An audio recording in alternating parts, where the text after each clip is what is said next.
अथ योगानुशासनम् योगश्चित्तवृत्तिनिरोधः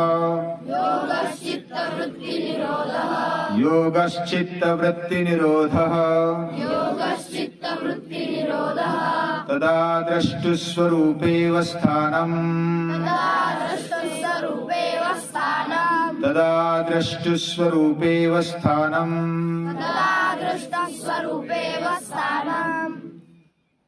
ये महर्षि पतंजलि ने बनाए हुए सूत्र है और इन 3 सूत्रों में पूरा योग दर्शन आ गया। योग आज पूरी दुनिया में मानते हैं, करते हैं, कम से कम जानते तो है ही। पूरी दुनिया जानती है योग क्या है। ये भारत के लिए गौरव की बात है, क्योंकि इसमें कोई ऐसा जाति, धर्म, पंथ, संप्रदाय योग दर्शन में बिल्कुल नहीं आया है। सभी उसको स्वीकार सकते हैं। हिंदू हो या मुस्लिम, क्रिश्चियन हो या सिख, ईसाई, जो भी, कौन से भी धर्म के हो, कौन से भी, छोटे हो या बड़े हो, कोई भी योग कर सकता है। इन्होंने जो अलग अलग सूत्र दिए हैं वो जीवन विकास के लिए है।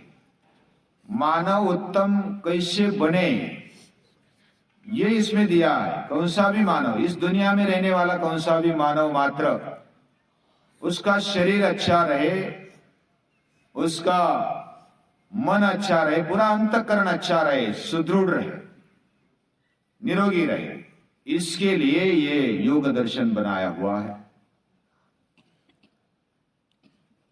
योग यानी जुड़ना, युज इसका मूल धातु है। अपने आप से जुड़ना, ये पहली बात। स्वामी विवेकानंद भी कहते हैं जो अपने आप से जुड़ जाता है यानी कि आत्मश्रद्ध होता है, उसके लिए इस दुनिया में कोई भी मुश्किल नहीं। ये स्वामी विवेकानंद जैसे ऐसे बहुत सारे महापुरुष यही कहते हैं।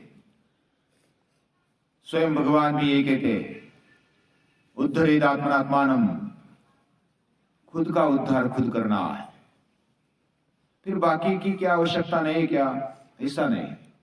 हम जिस अवस्था में है उस अवस्था में आगे बढ़ने के लिए हमें बाकी सहकारियों की आवश्यकता होती है, एक दूसरे के हाथ पकड़ने की आवश्यकता होती है। तो संगच्छध्वम संवदध्वम, साथ में चलना चाहिए। अकेले चलने की हिम्मत रखनी चाहिए, लेकिन साथ है तो अकेले चलने में हिम्मत आती है।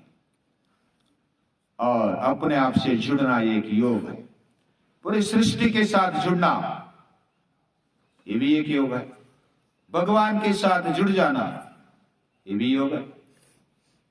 ये योग महर्षि पतंजलि ने निर्माण किया ऐसा नहीं है, पहले से आया। इमं विवस्वते योगम, ये योग जब सृष्टि निर्माण हुई तब से भगवान ने विवस्वान को बताया, यानी सूर्य को बताया। सूर्य ने फिर महर्षियों को, राजर्षियों को बताया। एवं परंपरा प्राप्तम, ऐसी परंपरा से ये आगे आया। आगे आते हुए बीच में नष्ट हुआ तो भगवान गीता के रूप में ये बता रहे। गीता एक योग शास्त्र है। उपनिषत्सु ब्रह्म विद्यायाम योग शास्त्रे, ये योग शास्त्र है, ये जुड़ने का एक शास्त्र है। शास्त्र यानी साइंस। हमें अंग्रेजी बहुत जल्दी समझ में आता है, इसलिए थोड़े थोड़े शब्द अंग्रेजी। साइंस, आज का साइंस भी बदलता है, लेकिन ये जो साइंस है ना, ये बदलता नहीं। जो बदलता नहीं वही शास्त्र होता है। और ऐसा शास्त्र भगवान ने बताया 5000 साल पहले। आज भी वैसा ही लागू है, हजारों साल बाद भी वैसा ही लागू होगा। ये जीवन का शास्त्र है, जीवन ग्रंथ ये गीता है। और योग दर्शन में यही बताया है। अथ योगानुशासनम, ये अनुशासन है। It is self discipline. अपने आप को शिस्त में, डिसिप्लिन में रखने का तरीका योग दर्शन है। संत विनोबा जी कहते हैं, जिसने जीवन में योग नहीं सीखा उसका शिक्षण अभी तक अधूरा है। स्वामी विवेकानंद कहते हैं जिसने एकाग्रता नहीं सीखी वह कुछ भी नहीं प्राप्त कर सकता, साधारण उसका धंधा व्यवसाय भी नहीं कर सकता। जो मन ही नहीं लगाता अपने काम में, अपने धंधे में, अपने जीवन में, खाने में भी मन लगाना होता है, बैठने में भी मन लगाना होता है, हर एक जगह पर मन के बिना चलता नहीं है। शरीर भी चाहिए, शरीर और इंद्रिय तंदुरुस्त सक्षम भक्कम होने चाहिए। ये सब भक्कम होने के बावजूद भी शरीर और इंद्रिय पूरे अवयव, उनके साथ मन का होना जरूरी है। मैं बोलता हूं तो मेरे बोलने में मन होना चाहिए, आप सुनते हैं तो सुनने में मन होना चाहिए। हम जो भी कर रहे हैं उसमें मन होना जरूरी है। उसको ही तत्परता कहते हैं, अलर्टनेस कहते हैं। हम जो भी करेंगे मन पूर्वक करेंगे। ये नियम दुनिया में लागू होता है, कौन से भी देश का हो, कौन से भी समय का हो, और कौन से भी धर्म का, जाति का, कोई भी मनुष्य है तो उसके लिए ये नियम लागू है। ये साइंस है। मन बड़ा गहरा, मन हमारे समझ में आता नहीं। जितना समझ में आता है वो बहुत थोड़ा है, वो आइसबर्ग जैसा है। यानी समंदर में जिधर ज्यादा बर्फ होती है, उत्तर या तो दक्षिण ध्रुव की तरफ जो समंदर होते हैं उनमें जो पहाड़ के पहाड़ होते हैं समंदर में, और उसका एक नोक ऊपर आया हुआ होता है, वो दिखता है छोटा लेकिन अंदर बहुत ही बड़ा होता है। वैसा हमारा मन दिखता है छोटा, उसका इतना महत्व भी नहीं पता चलता। क्या होगा इसमें, नहीं ध्यान दिया थोड़ी देर तो क्या होगा, हमें ऐसा लगता है। मन को हम ऐसे ही ले लेते, मन के ऊपर ही, मनयो मनुष्यानाम कारणम बंध मोक्षयो। अभी मन के ऊपर या तो जो भी योग के ऊपर जितना बोलेंगे उतना कम है। फिर भी हम शॉर्टकट में इन 3 सूत्र का अर्थ देखेंगे। हम सेल्फ डिसिप्लिन से अगर रहते हैं तो हम योग अपनाते। कोई देखने वाला है क्या नहीं है ये बात नहीं है। मैंने तय किया ये मेरे जीवन के लिए अच्छी बात है तो करना है, ये सेल्फ डिसिप्लिन है। अथ योगानुशासनम, योग एक अनुशासन है, ये हमारे ऊपर शासन करने वाला है। दूसरा हमारे ऊपर शासन करे, इसके बदले हमें हमके ऊपर शासन करे, हम ही खुद के ऊपर शासन करें, अच्छी बात है। दूसरा बताएगा फिर हम मानेंगे। डॉक्टर बताएगा कि व्यायाम करो, डॉक्टर बताएगा कि क्या खाना है क्या पीना है, बाद में हम खाएंगे पिएंगे, व्यायाम करेंगे। खुद ही तय कर लो मुझे क्या करना है, कब उठना है, कब सोना है, क्या खाना है, कितना खाना है, कैसे खाना है, कैसे सोना है, बहुत सारी बातें जो भी हम करेंगे। वो कुछ भी बात करेंगे तो उसको आड़े टेढ़े प्रश्न पूछने चाहिए और उसका उत्तर सही अभ्यास से मिलता है। और योग दर्शन का जो भी अगला सूत्र है, योग क्या है, योग चित्त वृत्ति निरोधः, चित्त वृत्तियों का निरोध ये योग है, उसको कंट्रोल में लाना। चित्त वृत्तियां आगे दिया है वो अलग अलग प्रकार की, 5 प्रकार की मुख्य रूप से, और वो क्लिष्ट है अक्लिष्ट है, अच्छी भी है बुरी भी है। अच्छी बुरी होने के बावजूद भी वो दोनों एक कैसे, जैसे समझो पानी है, पानी अच्छा है कि बुरा है, तो प्यास लगने वाले को पूछेंगे तो बहुत अच्छा है पानी, अमृत जैसा है, और डूबने वाले को पूछेंगे तो क्या है, उसके लिए तो मृत्यु है पानी। पानी अच्छा भी नहीं बुरा भी नहीं, हम उसको लगाते हैं बुरा अच्छा।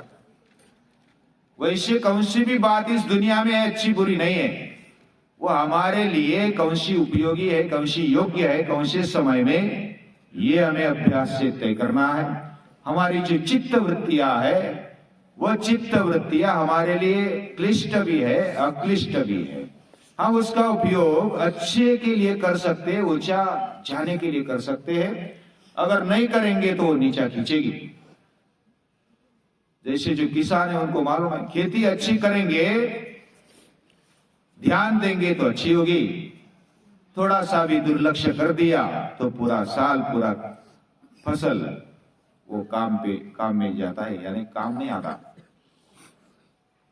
ये जो थोड़ा सा ध्यान हट गया, एक स्प्रे निकल गया, एक पानी देना रह गया, तो फसल कितनी कम होती है किसानों को पूछो। मैं किसान भी हूं, मैंने अनुभव किया है। एक कार्य चुक गया तो उसको रिवर्स नहीं ला सकते, फिर दोबारा दो दो पानी दे दो, चार चार पानी दे दो, एक पानी का वो तान पड़ गया, या तो देरी हो गई तो देरी हो गई तो हो गई, उसका भुगतान हमें देना ही पड़ेगा। ऐसा ही हमारे चित्त वृत्तियों के बारे में हम ध्यान नहीं देंगे, अपने ही मन पर, अपने ही चित्त वृत्तियों पर उसको कैसे उपयोग में लाना है, तो हम चूक जाएंगे। तो चित्त वृत्तियों का निरोध, अपने कंट्रोल में रखना उसको, ये योग है। और दूसरी बात बताई, योग का अर्थ बताया, तदा दृष्ट स्वरूप अवस्थानम, उस समय क्या करना है, उस समय क्या होता है, तदा यानी उस समय, दृष्ट स्वरूप अवस्थानम, अपने आप को दृष्टा स्वरूप में अवस्थित कर देना है, यानी कि देखने वाले की भूमिका में अपने आप को रखना है। जिन्होंने विपश्यना की उनको मालूम है, अपने आप को देखा करो, सांस कैसे ले जा रहा है, मन में क्या आ रहा है, तो पहले अपने आप को देखो। ये केवल बाह्य देखना है, सांस को देखना, अपने इंद्रियों को देखना है, तो अपने कार्य को देखना, लेकिन अंदर अंदर घुसते हुए मैं कौन हूं, मैं क्या हूं, इसका शोध लगाना, ये सच्चे अर्थ में अपने को देखना है, मूल रूप में अपने को देखना। जैसे भगवान श्री कृष्ण ने अर्जुन को पूछा, क्या तेरा मोह चला गया? तो भगवान ने जो प्रश्न पूछा उसके उत्तर में अर्जुन कहते हैं, नष्टो मोह स्मृतिर्लब्धा, मेरा मोह नष्ट हो गया और मेरी स्मृति आ गई। मैं कौन हूं, मैं क्या हूं, ये मेरे समझ में आ गया। बाकी स्मृति तो हमारे दिमाग में रहती है धंधे पानी की, लेकिन मैं कौन हूं इसका भान हर रोज हमें करना है। ये भान करना, ये स्मृति, ये सच्ची स्मृति हमारे दिमाग में आ जाए, तथा दृष्ट स्वरूप स्थानम, हम अपने आप को देखें। और जो अपने आप को सही तरीके से देख पाता है वह दुनिया में सतत ऊंचाई की ओर बढ़ता है। ऐसा ये योग का अर्थ मैंने मेरे बुद्धि से बताया। मेरी बुद्धि अल्प है, लेकिन आप सभी विद्वान हैं, या तो बहुत विचार करने वाले बुद्धिमान हैं। योग हमारे जीवन में एक एक कदम हमें आगे बढ़ाता है। ये बैटरी जैसा है, तो बैटरी जैसी 20 फुट दिखती है, प्रकाश दिखता है, या तो 50 फुट दिखता है, लेकिन आगे क्या है पता नहीं चलता। फिर भी जैसे आगे बढ़ेगी वैसा दिखता है। वैसा योग में जितने आगे बढ़ेंगे उतना दिखाई देता है। इतना अभ्यास आज के लिए काफी है, और कल करेंगे। तो आज रुकते हैं।